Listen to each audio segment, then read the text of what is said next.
बढ़ते आगे, कांग्रेस प्रवक्ता सुप्रिया सुनेत से इंडिया न्यूज ने कई मुद्दों पर बातचीत की, जिसमें राम मंदिर में चंदा चोरी, भगवान राम और राम भक्तों को लेकर योगी आदित्यनाथ का समाजवादी पार्टी और कांग्रेस पर निशाना साधने और कांग्रेस प्रतिनिधि मंडल को नजरबंद किए जाने को लेकर सुप्रिया सुनेत ने अपनी प्रतिक्रिया दी है। क्या कुछ उन्होंने कहा है, सुनाते हैं आपको। तो अभी हमारे साथ बात करने के लिए मौजूद हैं कांग्रेस के वरिष्ठ नेता सुप्रिया सुनील जी। सुप्रिया मैम, राम मंदिर चंदा चोरी को लेकर कल चंपत राय की भी सवाल जवाब हुए हैं। एसआईटी ने वहां उनसे सवाल जवाब किया है, करीब 2 घंटे उनसे पूछताछ चली है। कैसे देखते हैं? बड़ी कृपा हुई 2 घंटे पूछताछ कर ली। इतना बड़ा घोटाला हो गया, इतनी बड़ी चंदा चोरी हुई, चढ़ावा चोरी हुई, और मेरे हिसाब से ये साधारण बात नहीं है, कोई चोरी साधारण नहीं है। ये हिंदुओं की, करोड़ों हिंदुओं की आस्था पर प्रहार है, उनकी आस्था पर हमला है, उन सब हिंदुओं की आस्था पर हमला है जो प्रभु राम को अपना आराध्य मानते हैं। तो सवाल यह पूछा जाएगा कि 40 दिन में जब 70 बार चोरी पकड़ी गई, तो सोचिए पौने 6 साल में कितनी चोरी हुई होगी। 80 लाख अभी जब्त कर लिए गए, कितने लाखों करोड़ रुपए का गबन हुआ है। जब जब चंपत राय बंसल को बताया गया कि चोरी हो रही, उन्होंने लोगों को नौकरी से क्यों हटा दिया? चंपत राय बंसल तो राजा आदमी बने बैठे हुए थे। 400 लोगों की एक निजी सुरक्षा कर्मियों की फौज अपने साथ रखते थे। 1 करोड़ रुपए का उनको हर महीने पेमेंट होता था बैंक से। 12 करोड़ रुपए सालाना। बीजेपी आरएसएस के एक आदमी की वो कंपनी है जो पूर्व सांसद भी है शायद बिहार के।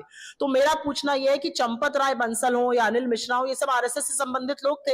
इनको उस ट्रस्ट में नरेंद्र मोदी जी ने डाला। भूमि पूजन नरेंद्र मोदी करेंगे, शिलान्यास नरेंद्र मोदी करेंगे, ध्वजारोहण नरेंद्र मोदी करेंगे, प्राण प्रतिष्ठा वो करेंगे, उद्घाटन वो करेंगे, ट्रस्ट वो बनाएंगे, ट्रस्ट को आरटीआई से बाहर वो करेंगे, चुनिंदा लोगों को चुनकर उसमें आरएसएस के वो डालेंगे, अपने फेवरेट ब्यूरोक्रेट्स को डालेंगे। जब चंदा चोरी होगी तो वो चुप हो जाएंगे। एसआईटी का आनंद फानन में गठन हुआ, उसने छोटे छोटे प्यादों को पकड़ा, बड़े बड़े जो मगरमच्छ थे उनको छोड़ दिया गया कि वो जाए माल ठिकाने लगाएं। तो इन सब बातों का जवाब देना जरूरी है। ना नरेंद्र मोदी के पास जवाब है, ना योगी आदित्यनाथ के पास है। लेकिन चंपत राय बंसल इस्तीफा देके बच नहीं सकते। चंपत राय बंसल को इस चोरी पर, इस महाघोटाले पर, इस महापाप पर उनके खिलाफ एफआईआर होनी चाहिए। वो सर्वे सर्वा थे ट्रस्ट के। पहली बार उनको बताया गया था 2 करोड़ रुपए की जमीन 18 करोड़ में 10 मिनट में बेची गई।